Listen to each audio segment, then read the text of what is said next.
Bonjour à tous, alors aujourd'hui je vous propose les calculs de limite avec la fonction logarithme. Ici on va faire ln de x sur racine carrée de x, on va regarder ça en 0 et en plus l'infini. Alors le domaine de définition de ln de x sur racine carrée de x, eh bien, vous voyez, x doit être strictement positif pour que à la fois le logarithme donc, de x existe et la racine carrée de x existe. En dessous, je vous ai mis la courbe que j'ai tracée avec GeoGebra et on va analyser comme ça graphiquement et on compare avec nos résultats. Alors, les conjectures graphiques qu'on peut faire, d'abord, regardez, en 0, hein, c'est du 0 plus, on est pour des nombres strictement positifs. Ici, il semble qu'on ait une asymptote verticale, hein, en moins l'infini. Donc, conjecture, la limite donc, de notre fonction en 0 plus semble, je dis bien semble, il va falloir le démontrer, être moins l'infini. Tout ça, je répète, ce sont des conjectures.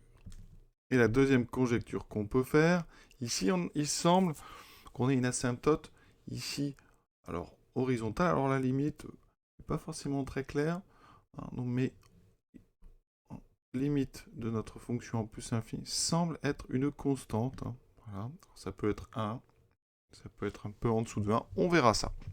Donc on est parti pour notre démonstration. En 0, ça veut dire quoi? Ça veut dire qu'ici, x va se rapprocher de 0 en étant toujours, et ça c'est important ici, strictement positif. On ne va pas remplacer x par 0, ça. Quand on tend vers 0, x va se rapprocher de 0, ici à cause du domaine, en étant strictement positif. Alors il faut regarder avant de se lancer dans la rédaction, qu'est-ce qu'on a en haut, qu'est-ce qu'on a en bas. Donc en haut, on a un logarithme de x. En 0, le cours logarithme de x en 0 plus est moins l'infini. Ensuite, racine carrée de x en 0, la racine carrée est envers 0, et un 0 positif, puisque c'est une racine carrée. Donc ça tend par 0 vers 0, par valeur positive. Et là, on a donc une division de moins l'infini par 0 plus. Est-ce que c'est déterminé? Eh bien, c'est tout à fait déterminé. Alors, explication, moins l'infini sur 0 plus, en termes de limite, ça équivaut à avoir moins l'infini multiplié par 1 sur 0 plus. Et en termes de limite, 1 sur 0 plus, eh bien ça tend vers plus l'infini. Donc on aurait, c'est comme si on avait moins l'infini fois plus l'infini. Et ça fait moins l'infini. Sinon, vous devez connaître, moins l'infini sur 0 plus, eh bien ça donne ici moins l'infini. Mais je crois que c'est toujours plus clair quand on passe par cette transformation en produit. Donc une division par 0 plus, c'est comme si vous multipliez, hein, on est sur des limites là, par quelque chose qui tend vers plus l'infini. Donc cette limite est tout à fait déterminée. Et on peut la rédiger directement. Hein. On va dire juste limite de ln de x quand x tend vers 0 plus égale moins l'infini. Limite de racine carrée de x quand x tend vers 0 plus égale 0. Et là, très important, il faut 0 plus, absolument. Alors, si vous voulez expliquer, car pour tout x strictement positif, eh bien, racine carrée de x est strictement positif. Et ici, eh bien, on va écrire par quotient la limite donc de f en 0 plus est donc égale à moins l'infini sur 0 plus, je l'ai dit, ça fait moins l'infini. Pour ceux qui ont un petit peu de mal avec les quotients, on peut, et là en termes de rédaction, écrire la fonction donc sous la forme ln de x fois 1 sur racine carrée de x, et dans ce cas-là, eh bien comme j'ai dit tout à l'heure, le logarithme va tendre, donc on est en 0 vers moins l'infini, et le 1 sur racine de x, donc c'est l'inverse de 0 plus, va tendre vers plus l'infini. Et là, vous avez un produit qui est déterminé, puisque ça tendra moins l'infini. Donc notre conjecture graphique, hein, asymptote verticale, donc en 0, elle s'est avérée vraie. Alors, maintenant, la limite en plus l'infini. Alors ici, on regarde tout de suite en haut. En plus l'infini, ça tend vers plus l'infini, et en bas aussi. Donc on a une forme indéterminée.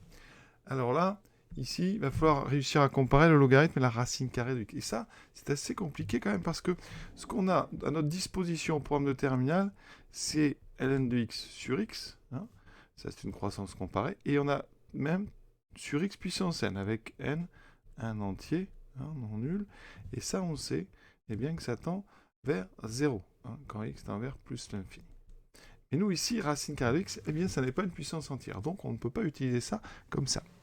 Alors, si ça tombait dans un sujet, je pense qu'on vous donnerait un petit indice. Mais ici, eh bien, ce qu'on peut faire, je vais vous le dire, c'est de considérer que x, c'est racine carrée de x fois racine carrée de x. Hein, parce que x est positif, donc on peut dire ça. Ça veut dire que, eh bien, f de x, c'est donc ln de racine carrée de x au carré. D'accord? Racine carrée de x au carré. Et comme racine carrée de x est positif, on peut sortir le 2. Ça fait, alors j'oublie, pardon, il y a le racine carrée de x dessous. Je sors le 2, donc ça fait 2 ln de racine carrée de x sur racine carrée de x. Je rappelle que, quel que soit x strictement positif, ln de x carré, c'est 2 ln de x. Vous pouvez le faire à condition, bien sûr, que x soit positif. Ce qui est le cas ici. Hein.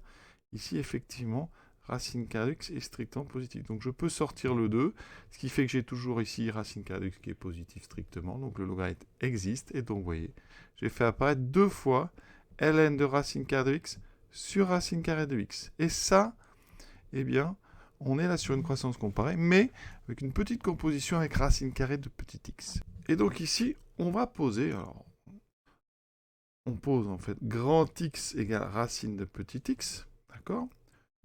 Ce qu'on remarque, c'est quand x tend vers plus l'infini, eh bien ma racine carrée de petit x, c'est mon grand x tend vers plus l'infini. Et ce racine, je le mets donc dans ma croissance comparée. Ma croissance comparée, c'est ln de grand x sur grand x. Grand x ou petit x, mais ici, donc, grand x va vers plus l'infini. Ln de grand x sur grand x va vers 0. Et vous voyez, c'est lui qu'on va mettre à la place de grand x en haut et en même temps en bas. Et ça, eh bien, ça s'appelle de la composition. Donc on écrit par composition, eh bien, le logarithme donc, de racine de x sur racine carrée de x, eh bien, il tendra lui aussi vers 0. Et c'est ce 0 que vous avez ici. D'accord?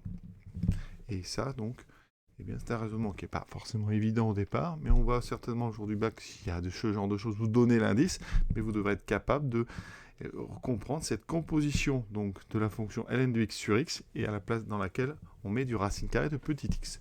Donc, l'exercice est terminé. La conjecture qu'on avait faite graphique égale constante, donc on voit bien ici, eh bien, que cette constante, eh bien, en fait, ici, là, c'était plus difficile, en fait, c'est 0. C'est-à-dire que cette partie ici, eh bien, quand on va vers la droite, elle va se rapprocher de l'axe des abscisses. On va regarder ça sur GeoGebra quand même. Vous voyez, ça, c'est la courbe. Alors, évidemment, en fait, c'est que cette partie verte, elle descend tellement lentement ici qu'il faut aller très très loin. Et vous voyez que plus je vais loin, plus on s'aperçoit effectivement, eh bien, qu'on a notre tangente, notre asymptote, hein, donc horizontale, c'est l'axe des abscisses. C'était très pas évident à conjecturer, vous voyez, avec une calculatrice. Hein, il fallait vraiment aller très loin pour commencer à voir la descente du logarithme.